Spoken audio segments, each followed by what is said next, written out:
गुरु महाराज को प्रणाम करके मैं साधना के अनुभव खंड 2 से आगे बढ़े। आज 13वां अध्याय हम प्रारंभ कर रहे हैं।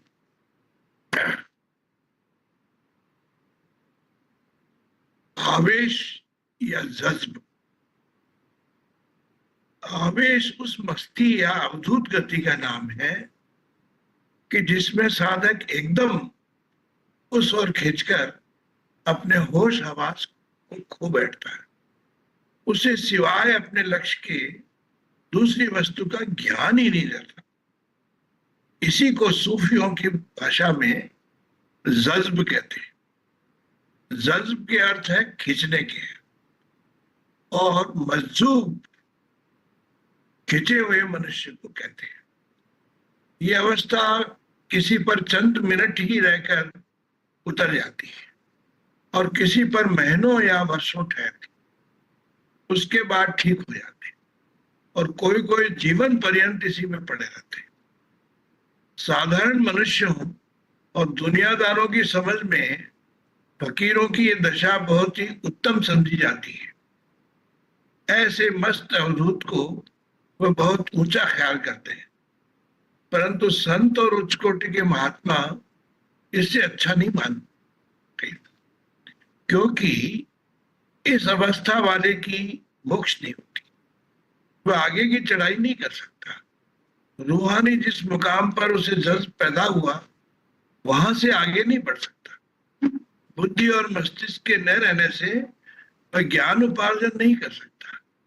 सिवाय उस एक ख्याल के दूसरा विचार अपने अंदर ला ही नहीं सकता। जहां तक ऊंचा होता है वही अटक के रह जाता है। रूह या आत्मा के निज स्थान तक उसकी रसाई नहीं हो पाती। निस्वरूप का साक्षात्कार उसे नहीं हो पाता। आत्मा का यथार्थ ज्ञान उसे नहीं मिल पाता। इसलिए ही मुक्ति लाभ से वंचित रह जाता है। यह संत और सूफियों का मत है। लक्षण। आवेश में आए हुए मनुष्य की दशा ऐसे मतवालों की तरह होती है, जो या तो किसी नशे में झूम रहे हो या पागल हो गया।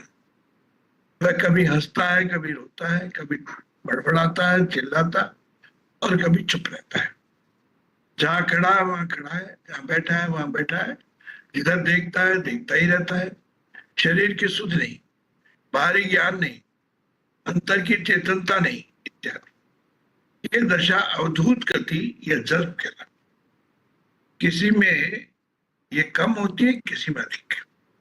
ऐसा भी देखा जाता है कि आगे चल के किसी किसी को ये जज्बानी कैफियत, अवधूत अवस्था हट भी जाती है और वह साधु अपने होश आवाज में आ जाता। किसी किसी पर ये चंद दिनों या चंद महीनों भी रहकर उतर जाती है, और किसी पर वर्षों या जिंदगी भर रहती है। दया हो जाने पर कभी कभी ऊंचे दर्जे वाले समर्थ महात्मा अपनी शक्ति से उसकी दशा खींच भी लेते हैं और उसे चंगा कर देते हैं, मगर इसमें समय लगता है, परिश्रम करना पड़ता है, इसलिए कम करते देखे जाते हैं। परंतु इससे भी वही लोग अच्छे होते हैं जिन पर कम असर होता है। जिनके मस्तिष्क बिल्कुल बेकार हो चुके हैं, उन्हें कोई नहीं संभाल सकता। प्रेमावश की अवस्था में भी ये लक्षण प्रकट होते देखे जाते हैं, परंतु वह बहुत ऊंची बात है। प्रत्येक मजदूर साधु के लिए यह नहीं कहा जा सकता कि वह प्रेम के स्थान आनंद कोष में पहुंच चुका है और प्रेम मदिरा में इसे दीवाना बनाया है। कई इनमें अति नीचे स्थानों वाले भी होते। क्या होता है? प्रत्येक शरीर में एक चैतन्य रूह आत्मा रहती है। शास्त्रों और अनुभवी पुरुषों ने उसे रहने का एक विशेष स्थान बतलाया, जो मस्तिष्क में है। वह रूह हमेशा वहां ही नहीं ठहरती, बल्कि घूमने या दौरा करने के लिए कभी कभी नीचे पिंड में उतरती है और अनेक स्थानों पर ठहरती हुई, पड़ाव डालती हुई अंग अंग में भ्रमण करती है। शरीर में सहस्रों ही नहीं बल्कि लाखों ऐसे स्थान हैं जहां पर वह ठहरती और पड़ाव करती हुई आगे चलती। इन्हीं को सूफियों की भाषा में मुकाम, दायरा और योगियों में चक्र, मंडल, पद्म, कवल स्थान इत्यादि नाम दिए जाते हैं। इनमें 6, 12, 18 मुख्य बड़े बड़े माने जाते हैं। इनके नाम भी रखे गए हैं और शेष सब छोटे छोटे अनगिनत है, न उनके नाम है न शुमार है। वास्तव में वह इन यौगिक नाड़ियों की ग्रंथियां हैं जिसमें होकर रूह, सुरती या आत्मा नीचे ऊपर आती जाती है। इन्हीं के द्वारा योगी ऊपर को चढ़ाई करते हैं और आत्मा के निज स्थान तक पहुंचते हैं। साधकों का मार्ग इनमें होकर ही है। इन हर एक मुकामात की रोशनी, तजल्ली या प्रकाश जुदा जुदा है। शब्द या आवाजें भी जुदा जुदा, और यहाँ के हर्ष, आनंद और भय भी जुदा जुदा है। प्रत्येक स्थान की शक्ति और देवता भी अलग अलग है, रूप और रंग भी अलग अलग है। जब साधक अपने स्थान से चल के इनमें सफर करता है तो कहीं कहीं उसे ऐसे भयानक दृश्य देखने को मिलते हैं जिनको वह गंभीरता से सहन नहीं कर सकता और डर के मारे कांपने लगता है। वह बेहोश हो जाता है, उसका दिमाग फट जाता है, बुद्धि मारी जाती है। वह उनके धक्के में ऐसा विहल हो जाता है कि न आगे की सोच सकता है न पीछे की, जहां का तहां अड़ा रह जाता है। चोट खाए हुए की तरह न आगे चल सकता है न पीछे आ सकता है। इनमें कुछ तो निचले स्थानों वाले होते हैं, कुछ बीच के और कुछ ऊंचे स्थानों वाले। जहां असाधारण कोई दृश्य इनके सम्मुख आया अथवा असाधारण किसी घोर रात का अनुभव हुआ कि इनके दिमाग फटे और घायल हुए, बावले हुए, ऐसों में सहन शक्ति की कमी होती है। भय और आनंद दोनों ही मनुष्य को पागल बना सकते हैं। स्वादिष्ट अमृत भी न पचने की दशा में हानिकारक हो सकता है और कटु विष जैसा वमन भी ला सकता है।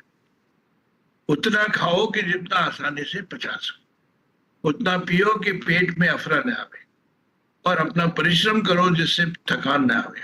उतना ही परिश्रम करो जिससे थकान न आवे, तब तो यही काम तुम्हें लाभ देगी, वरना उल्टी हानि पहुंचाएंगे। ऐसी दशा इनकी समझनी चाहिए। समर्थ और पूर्ण अनुभवी गुरु का सहारा हो, उसके बताए हुए मार्ग का अनुसरण हो, तो कोई भी अभ्यासी मजदूर नहीं बन सकता। तादाद से ज्यादा चीज जब दे दी जाती है अथवा उसके स्वयं परिश्रम से उसे प्राप्त हो जाती है, तभी गड़बड़ी पैदा होती है।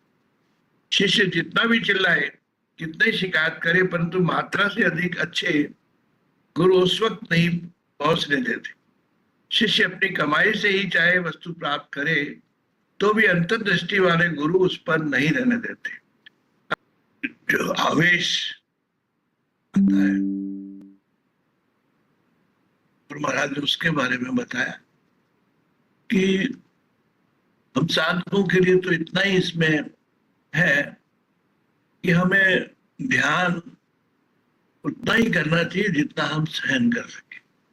ज्यादा ध्यान करने से, ज्यादा देर तक ध्यान करने से ये जो है मुश्किलें पैदा हो सकती हैं और हमें नुकसान भी पहुंच सकता है। इसलिए कई लोग ऐसा बताते हैं, कई लोग को ज्यादा ऐसा हो जाता है कि चाह, तो उनको ये साधना बंद करने के लिए कहा जाता है कि अब साधना अब कुछ दिन मत करो ताकि वापस उसी स्थिति में आ जाए।